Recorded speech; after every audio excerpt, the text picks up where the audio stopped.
안녕하세요, 여러분. 굿모닝 행정 진행하는 여러분의 영디 최영희입니다. 자, 우리 오늘 25일차 정보조직 체계, 이거는 요청해주신 내용도 있고요. 또 이제 법령특강 들어가면 정보조직도를 제가 봐드릴 텐데, 정보조직도의 내용이 중심이 아닙니다. 정보조직도를 보시는 것도 중요하지만, 정보조직 체계가 어떻게 구성되어 있는지 보시는 게 너무 중요해서요. 그거에 관련된 주제들을 일단 간단하게 정리를 해봤습니다. 사실 어려운 내용은 아닌데, 잘 이렇게 뭐라고 해야 되죠? 여러분들이 중요하게 보시지 않는 내용이지만 체계적으로 정리하기 힘든 내용이기 때문에 한번 보고 넘어가는 게 좋을 것 같아서 25일차의 주제로 한번 골라봤습니다. 자, 한번 들어가 볼게요. 일단 정보조직 체계, 중앙행정기구의 체계를 보통 설명할 때 제가 말씀을 드리는데요. 정보조직은 만약에 의사결정권자가 한 사람입니다. 그러면 독임제 기구죠. 그리고 여러 명의 사람이 협의해서 의사결정을 진행하게 되면 그게 위원회 기구입니다. 기본적으로 얘는 탈관료제 형태의 조직이고요. 독임제의 기구는 주로 관료제 형태의 조직으로 구성되는 경우가 정부 조직 내에선 일반적입니다. 그래서 우리가 일반적으로 이야기하는 독임제의 기구라고 이야기한다면 그게 현재 우리나라의 문화 또는 천하 혹은 청, 부처청 이렇게 세 가지 형태죠. 행정안전부, 인사혁신처, 경찰청 이런 조직들이 있고요. 아시겠지만 우리가 일반적으로 이야기하는 부는 대통령이 있고 그다음 그 밑에 총리가 있고 그다음 총리 밑에 행정각 부가 있죠. 그래서 실질적으로 정책을 결정하고 집행하는 역할들을 담당하게 되고 이 총리 밑에 아시겠지만 처라는 약간 부의 기능들을 조력해 줄 수 있는 참모 조직들이 있고요. 그다음 부 아래에 부가 가지고 있는 집행 기능을 좀 더 구체적으로 수행하게 되는 청이 있습니다. 그래서 우리가 일반적으로 얘기하는 부나 처나 청은 본부의 조직이 있고요. 그다음 그 본부 조직과 함께 소속기관이 있습니다. 본부 조직은 그 본부에 최고 관리층이 있고요. 그다음 그 밑에 있는 하부 조직 있죠. 최고 관리층은 부는 장관, 처는 처장, 청은 청장. 하부 조직은 보조와 보좌 기구로 구성이 되고요. 그다음 소속기관은 부속기관. 우리가 부속기관이라고 이야기한다면 일반적으로 교육기능 같은 것들을 담당하는 기관. 제가 항상 경찰청의 중앙경찰학교 같은 기관이 부속기관이라고 얘기했고요. 우리가 일선기관이라고 이야기를 하는 특별 지방행정기관까지.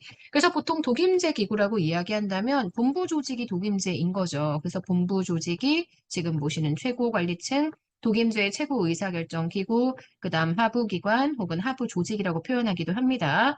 보조와 보좌가 있고 전체적으로 보면 보좌는 글씨를 완전 날렸었네요. 여러분들이 전혀 못 알아보실 것 같습니다. 보좌.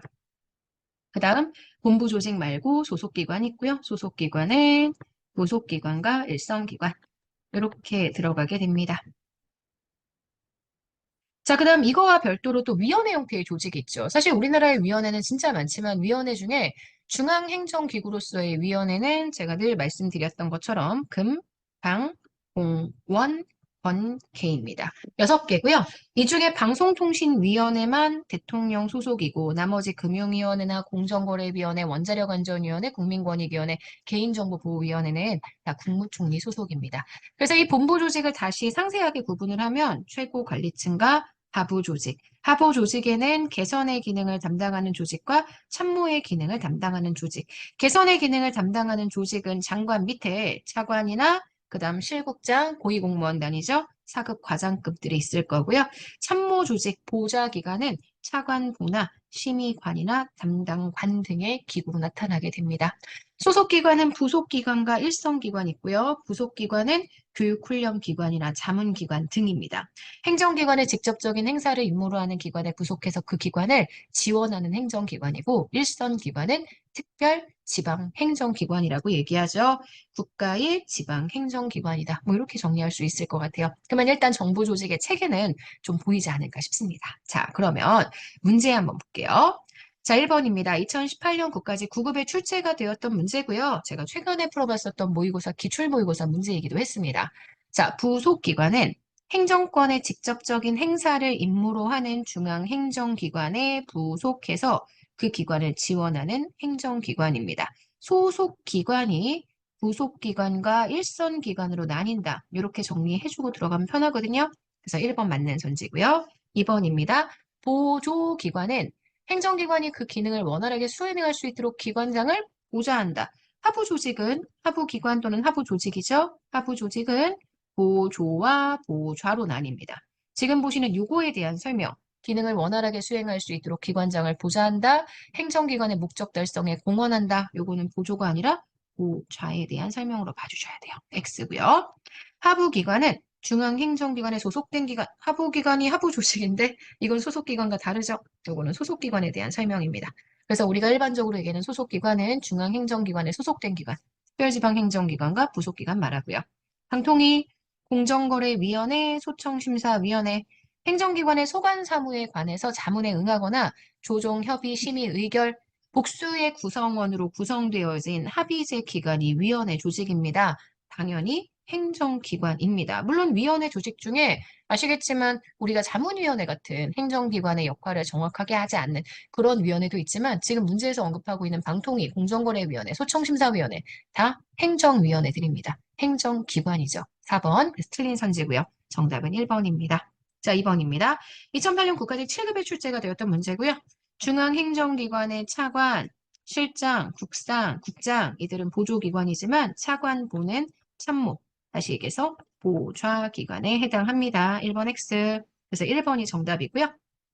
2번 특별지방행정기관은 중앙행정기관의 일선 기관이죠. 그래서 지방에 파견된 중앙행정기관으로서의 대리점 역할을 하고 있습니다. 지방병무청, 경찰서, 보훈지청, 그 다음 세무서 대부분 특별지방행정기관의 예시이기 때문에 맞는 선지고요. 우리가 보통 보는 시험연구기관, 교육훈련기관, 문화, 의료, 제조, 자문 이런 것들이 소속기관 중에서도 부속기관에 해당합니다. 소속기관 다시 부속기관과 일선기관으로 나뉜다. 이거 정확하게 봐주셔야 될 것 같아요.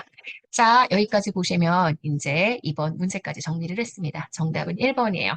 정보조직에 관련된 내용들은 정보조직도 한번 쭉 펼쳐서 정리해 드릴 테니까 지금은 일단은 정보조직의 체계가 어떻게 구성이 되었는지 이것만 정확하게 따져보기로 할게요. 소속기관과 하부조직을 잘 구분해 주시면 말만 정확하게 이해해 주시면 쉽게 파악하실 수 있는 내용일 거예요. 자, 여기까지 해서 우리 오늘 굿모닝 행정을 마무리하겠습니다.